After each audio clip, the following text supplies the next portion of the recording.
Então, para que você entenda isso e fique claro com textos bíblicos, coloque para mim primeiro o livro do profeta Samuel, capítulo 16, verso 13. Dá uma olhada nesse texto. De um cara que cometeu inúmeros erros, vacilou. Estou falando de ninguém perfeito. Mas preste atenção no que diz esse texto. Então, Samuel tomou o vaso de azeite e ungiu no meio de seus irmãos, e daquele dia em diante, o Espírito do Senhor se apoderou de Davi. Então Samuel se levantou e tornou para Ramá. Preste atenção. Eu estou falando de Deus chegando, da presença de Deus. O texto diz que Samuel pega o azeite da unção e sai das montanhas de Ramá e vai a Belém para ungir o filho de Jessé como novo rei de Israel. Ele chega até a casa de Jessé e o texto diz que ele pega o azeite, derrama na cabeça de Davi, e daquele dia em diante o Espírito do Senhor se apoderou de Davi. Samuel se levanta e vai para as montanhas de Ramá. Samuel se levanta e vai embora, mas Deus fica com Davi. Entendeu? Davi não precisa de Samuel para ser um vencedor, ele precisa de Deus. Samuel vai embora, mas Deus fica. O culto já vai acabar, e a pergunta é: o culto vai embora, o pastor vai embora, o louvor vai embora, você vai embora, mas alguém vai com você? Entendeu? O Espírito do Senhor se apodera de Davi, e quando o Espírito do Senhor está com Davi, ele é capaz de colocar a sua vida em risco para defender uma ovelha que não é sua, é de seu pai. Davi começa a desempenhar funções de uma forma diferenciada. Ele mata leão, ele mata urso, ele mata um gigante, mas ele não mata o rei. Davi é alguém que por Deus está governando a vida dele. Ele sabe o que precisa enfrentar e o que precisa fugir. Davi sabe discernir pessoas, propósitos, razão, motivação. Ele não matou Saul porque era covarde. Ele não matou Saul porque era tão valente que sabia que não precisava matar o cara que queria matá-lo. Porque quem colocou Davi onde ele estava não foi Samuel, foi Deus. Quando Deus direciona a sua vida, quando a presença de Deus ocupa um lugar de destaque na sua mente, você sabe quem são seus inimigos, quem são seus aliados. Você sabe com quem você pode se aproximar e de quem você tem que se afastar. É muito importante entendermos a magnitude disso. São mudanças que vão acontecendo, que vão nos fazendo amadurecer. Mas a pergunta é: por que é que Deus quer mudar a minha vida? O que é que eu vou fazer com tal mudança? Para que isso? Mas descubra algo que vale a pena olhar. Enquanto alguém tem a presença de Deus e é capaz de desenvolver suas funções de uma maneira tão extraordinária como Davi, vamos dar uma olhada no próximo versículo, no 14 desse texto. E o Espírito do Senhor se retirou de Saul. Preste atenção, o verso 13, o Espírito do Senhor se apoderou de Davi. E agora, Davi mata leão, mata gigante, mata urso, não mata Saul. A organização na vida deste homem é totalmente diferenciada. Você deve estar espantado talvez um pouquinho, porque o verso 14 diz e o assombrava um espírito mau da parte do Senhor, e a Bíblia diz que Deus não pode ser tentado e a ninguém tenta, porque nele não há mal nenhum. Mas nós estamos num texto do Velho Testamento, onde era muito comum não dar nenhum tipo de crédito a Satanás, quer seja algo de bom ou de ruim. Nessa época tinha que vir de Deus. Essa era a dinâmica e a cultura. Por isso você se depara com esse texto dizendo que o espírito era mau, mas ele vinha da parte de Deus, porque não se dá crédito a Satanás nesse período. Ok? Mas o que eu quero que você entenda é o que aconteceu com Saul, quando não houve arrependimento, não houve conversão, não houve transformação, não houve apagar de pecados, não houve refrigério, não houve presença de Deus. O Espírito do Senhor se retira de Saul, ele não dorme.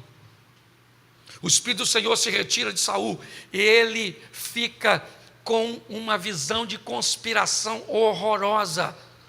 Seu comportamento se torna violento, desequilibrado, dissimulado. É só para você entender o ambiente que nós estamos observando. E o pior, você sabe por que é que Saul odiava Davi? Porque o verso 13 diz que o Espírito do Senhor se apoderou de Davi, mas o 14 diz que o Espírito do Senhor se retirou de Saul. Se tinha alguém que conhecia o Espírito de Deus, esse alguém era Saul. E Saul sabia que esse Espírito não estava mais, mas estava em alguém. Se você reclama das perseguições, cuidado, porque grande parte delas acontece por pessoas que já tiveram o Espírito de Deus e uma vida de santidade, e uma vida próxima de Deus, e hoje não vive mais, e vê você viver. Esse é um dos grandes desafios e confusão de muitas pessoas. Quando olhamos para tudo isso, eu preciso mostrar a você como Deus sempre esteve intencionado em mudar e agir pessoas que iriam trabalhar na coletividade de uma forma tão intensa. Quando nós vamos olhar ou definir um perfil daquelas pessoas que Deus escolhe, é basicamente isso. É quase um perfil único. Vamos lá, eu vou ter um encontro com Noé. Então tá bom, Noé, você vai ter 120 anos para construir uma arca, tá joia? É isso, tá tudo. E agora? Agora você vai para a sua casa e vende essa ideia para sua esposa. Vende a sua ideia para seus filhos. Vende essa ideia para sua nora. Eu estou te dando uma informação aqui, particular, mas ela vai ter que agir no coletivo. E esse camarada vai para casa e faz com que toda a sua família se engaje num projeto extraordinário. Você quer mais? Vamos pegar o menino José e vai para o Egito, para que as nações não morram de fome. Sempre Deus pegando alguém para fazer com que essa pessoa irradie um bem-estar, uma satisfação, mude a vida de outras pessoas, faça com que outras pessoas melhorem sua qualidade de vida, seja muitas vezes apenas terrena, de pessoas que ganharão o mundo, mas perderão sua alma. Isso é perfeitamente compreensível. A Bíblia trabalha, está aí, duas vidas. É assim que funciona. Aquele que vencer não sofrerá o dano da segunda morte, porque se tem segunda morte, tem primeira. O que é primeira morte? O que é morte? A palavra morte totalmente vinculada à separação. Você morre quando o seu espírito, o sistema elétrico que faz seu corpo funcionar, vai embora. Então, se ele se separa, você está morto. Segunda morte é quando sua alma se separa de Deus. É assim que funciona. Quando nós vamos olhar para essa estrutura, o que Deus está preocupado? Qual é o impacto da minha vida, da minha conversão, do que Ele fez comigo na vida de outras pessoas? É isso. E por isso, eu quero mostrar para você algo que talvez possa elucidar algumas coisas na sua mente e te ajudar a mudar de vida. Porque o grande desafio não é vir para a igreja. Não. O grande desafio não é ser membro de uma instituição. Não. Um grande desafio não é prestar um nível de serviço. Não. O grande desafio é ter um nível de mudança que faça com que outras pessoas sejam alcançadas por aquilo que me alcançou, que sejam atingidas por aquilo que me atingiu. E talvez nós tenhamos aqui hoje um dos maiores obstáculos, que eu confesso a você que até hoje não tinha olhado por essa ótica nesse texto. Coloca para mim, por favor, Marcos, capítulo 5, verso de número 2. Preste atenção. Marcos 5, 2. E saindo ele do barco, lhe saiu logo ao seu encontro dos sepulcros um homem com espírito imundo. Repita comigo: espírito imundo. De novo, espírito imundo. Preste atenção em mim. Primeiro que esse texto, ele é bem complexo, se nós olharmos, por exemplo, o capítulo 4, verso 36. Bota aí, 4:36. Isso, você está no 5:2, volta por 4, isso. E eles, deixando a multidão, o levaram consigo assim como estava no barco, mas havia também com ele outros barquinhos. Preste atenção, Cafarnaum ou Tabita, uma dessas duas cidades. Jesus está envolto numa multidão, ele é popstar. Ele está maximizando o seu alcance de projeção e de expansão da mensagem. O ambiente é propício. Ele está lotado, um cultão. E agora ele entra no barco. E vai do outro lado. Um homem. Preste atenção, não era essa. Eu não faria isso. Você não faria isso. O que você e eu faríamos era deixar esse indivíduo, que não tinha nenhuma expressão, nenhuma posição social, ele não era um Pôncio Pilatos, ele não era um César, ele não era um governador, ele não era um senador, ele não era ninguém. O que eu e você faríamos é pegar o barco de Decápolis e sair de perto desse homem e ir do outro lado, onde tem muita gente para te ouvir, muita gente para te ovacionar, muita gente para reconhecer seu ministério. Jesus deixa esse montão de gente. Seja franco. Se você tivesse a oportunidade de pregar para 20 pessoas ou para 2.000, qual dos dois convites você aceitaria? Ou para pregar para 2.000? Você quer maximizar seu potencial, alcançar mais pessoas, porque nós entendemos que se tivermos uma abrangência maior, teremos mais êxito. Pois é, Jesus deixa essa multidão e vai do outro lado encontrar com um homem cheio de demônios. E eu quero falar para você, em nome de Jesus Cristo, louvado seja o Eterno por esse cara estar cheio de demônio. Porque assim que Jesus tirar os demônios desse cara, esse cara vai se tornar alguém extraordinário. E eu aprendo nessa passagem que é muito mais fácil tirar demônio das pessoas e fazer com que elas mudem de vida do que tirar as pessoas de si mesma para fazer com que elas mudem sua história. É muito mais fácil você olhar para alguém e ver uma insanidade, um comportamento incorreto, um poder maligno possuindo tal pessoa, E é isso que acontece aqui. O que as pessoas olham? Um cara nu, morando no cemitério, atacando pessoas.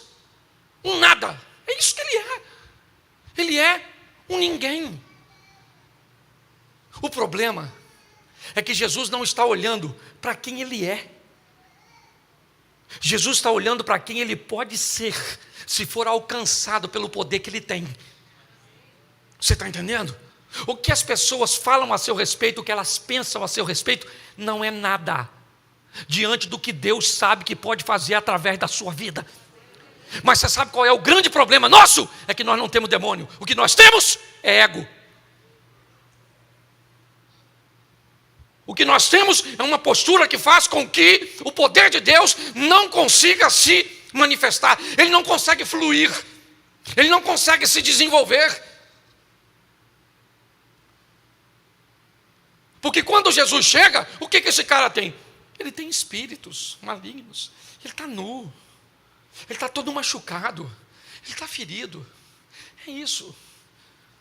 Os discípulos não sabem o que estão fazendo. É Decápolis, as 10 cidades. Lá não tem comida judaica. Lá o porco é elemento de sacrifício a deuses pagãos. O que eles estão fazendo ali? Judeus de carteirinha. Pedro, Tiago, João, André, Filipe, Mateus. Eles não querem estar ali, ainda mais numa situação daquela. E agora aquele homem maluco, sabe?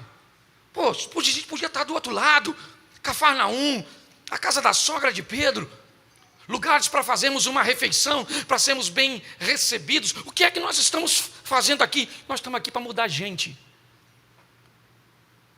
Porque se gente resolver mudar, o inferno vai ter que recuar. Porque se gente resolver mudar, o casamento vai ser algo extraordinário. Porque se pessoas resolverem mudar, os filhos serão amados como nunca foram.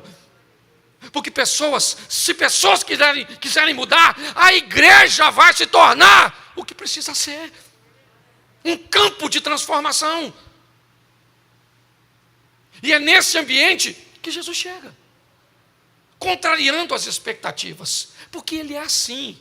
O que encanta as pessoas são baús de tesouro. O que encanta Jesus é a oferta da viúva.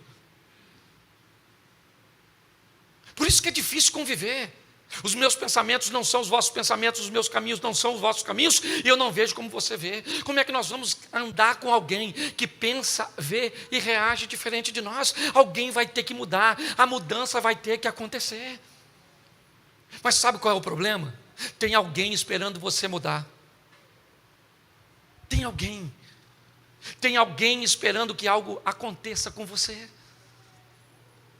O problema é que não tem um demônio em você. Não.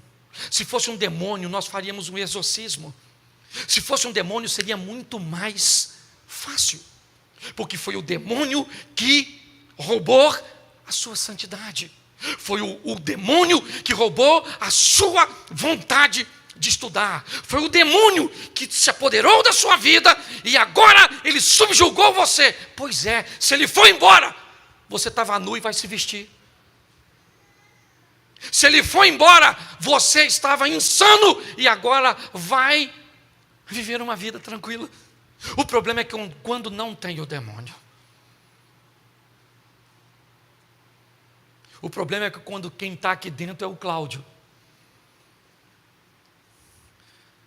E o Cláudio que vai querer que as coisas aconteçam ao tempo dele, da maneira dele, do jeito dele.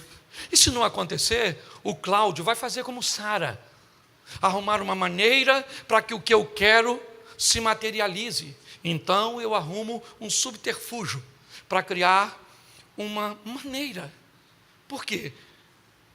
Porque Deus não está no modelo que eu gostaria que tivesse.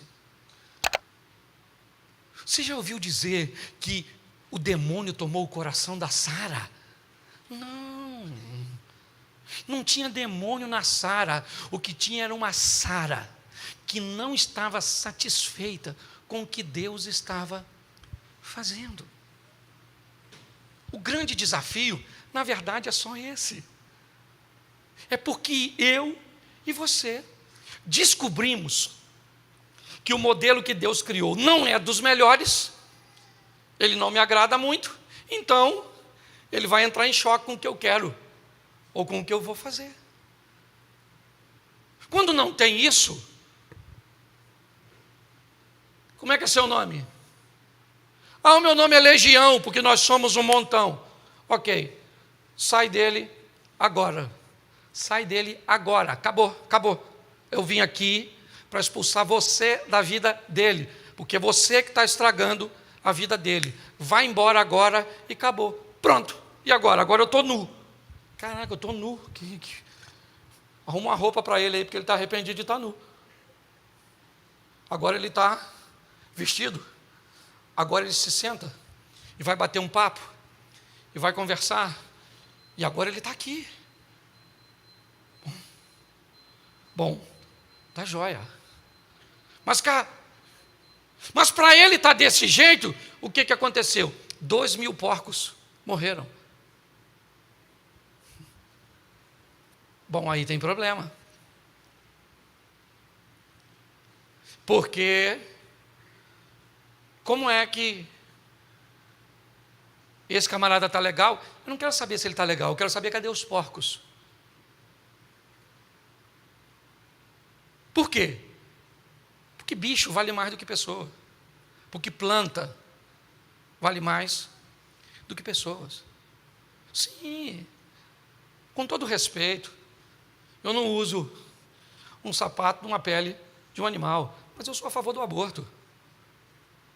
Não tem coerência. Sabe? É quando Jesus cura o paralítico e alguém diz, mas era sábado. Ô, irmão, esquece o sábado. O cara era paralítico e agora o cara está andando. Não, mas não pode porque é sábado. Irmão, tem alguma coisa de errado com você. Tem alguma coisa de errado com você. Você não está entendendo o bem coletivo. 70% dos 10 mandamentos falam do bem coletivo. Tem alguma coisa de errado no sistema. Quando nós olhamos para esse ambiente, o que nós estamos vendo? Um cara sentado, e tem gente preocupado com um porco que morreu afogado. E agora chegou a hora de Jesus ir embora. Ele não vai ficar ali muito tempo.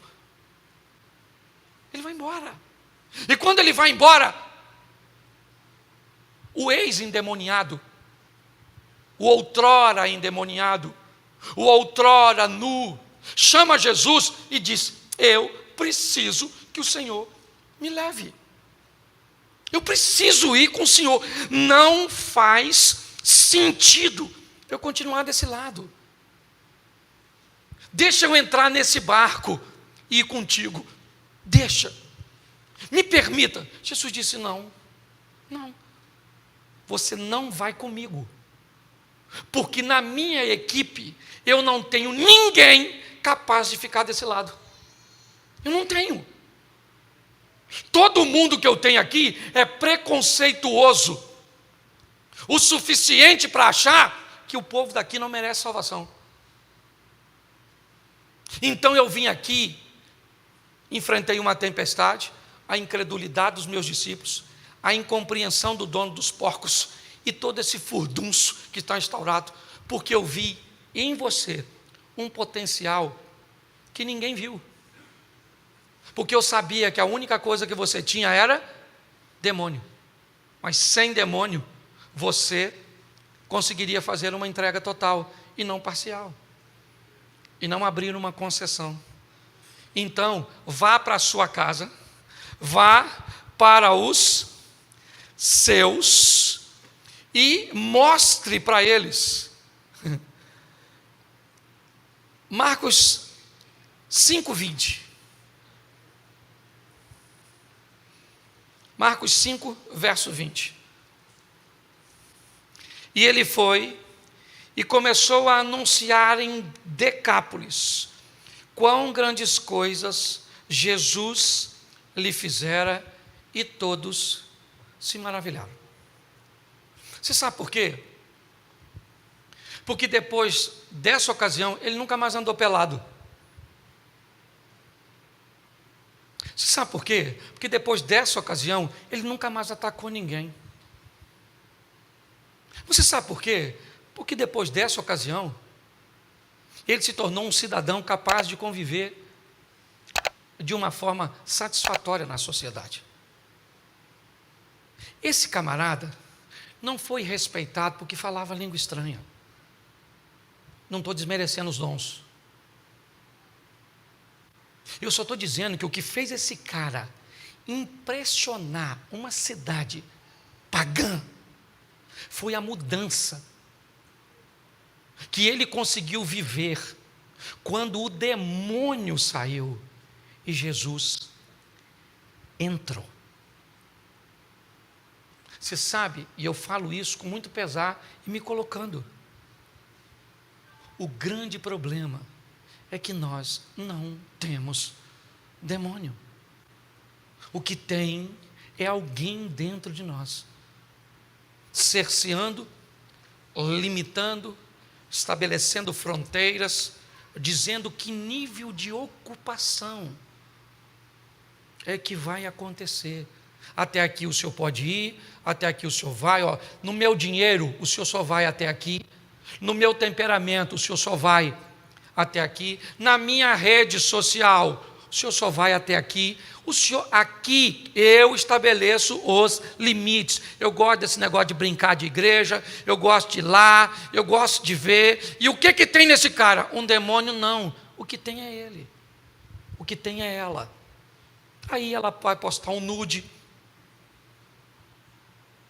aí a postura, porque não tem a ver com o demônio, tem a ver com a pessoa, sabe? Judas não tinha um demônio, o que tinha era o Judas, entendeu? Se tivesse um demônio no Judas, era expulsar o demônio e está tudo certo, o traidor ia embora. Mas não era um demônio, era o cara, era o caráter, era a postura. E é isso que nós estamos vendo aqui. O texto diz que ele começa a anunciar em Decápolis. Capítulo 7, verso 31, mais 2 versículos, eu termino. Capítulo 7, verso 31. 2 anos e meio depois desta visita, do capítulo 5, verso 1, chegaram à província dos Gadarenos. 2 anos e meio depois, Jesus volta a Decápolis, Tiro e Sidom, e ele vai pelo mar da Galileia, pelos confins de Decápolis. Ele vai retornar para Decápolis. O que vai acontecer agora, ele vai curar um gago surdo, e ele vai fazer a segunda multiplicação dos pães. E preste atenção nesse texto agora. Onde acontece a primeira multiplicação dos pães? Cafarnaum, sobram 12 cestos, simbolizando o ministério de Jesus, as 12 tribos de Israel. Segunda multiplicação dos pães acontece aqui, Decápolis, 7 cestos vão sobrar, e preste atenção no capítulo 8, verso 9. 8, 9.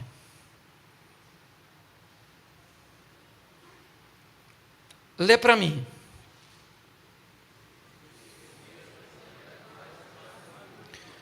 Os que comeram eram quase. Tá.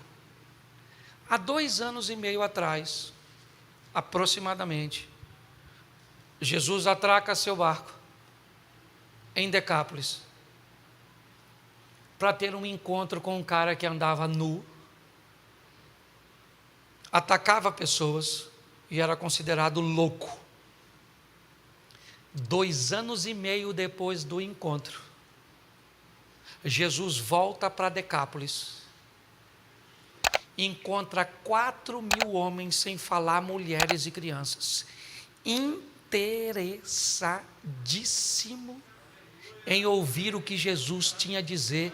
Pergunto eu para você, quem Jesus deixou em Decápolis para pregar a palavra para esse povo? O apóstolo Paulo?